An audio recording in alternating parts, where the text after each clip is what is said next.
all professionals in a moment in their life are going to work with the victims of domestic violence, whether they know it or not. A new initiative in Montreal is aiming to make sure no warning signs of domestic violence slip through the cracks. A first of its kind in Quebec, an institute on domestic violence. The ECHO Institute aims to train frontline professionals who are often exposed to the red flags first. That includes social workers, healthcare responders, lawyers, police, and even employers. Professionals tell us they don't know what to ask the victim. They don't know how to handle that subject. If professionals are adequately trained to recognize some signs, but also to be able to open the conversation, that will be a great help for women. Named ECHO to amplify the experiences of women to professionals, the first phase of the Institute's rollout focuses on 4 sectors that they say act as the first line of defense. The Monday launch in Montreal's Centre Fille was hosted by the Association of Shelters for Women Affected by Domestic Violence and brought together experts whose organizations have already taken part in the Institute's pilot training.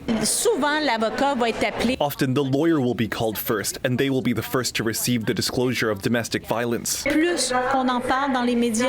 more we talk about it in the media, the more victims will say, oh, there are organizations out there. I'm not alone. Statistics Canada says the province saw a nearly 30% increase in family violence since 2018, the highest in the country. Both family violence and intimate partner violence in Quebec were higher than the national average in 2024. And according to the Quebec Coroner's Office, nearly 70% of victims were in contact with healthcare, social workers, or the police. The training specifically opened their eyes to signs of coercive controls. If you don't pay attention and you're not trained properly, you might not see those signs. We're able to recognize the signs more, and we have more files open because then we can help more victims.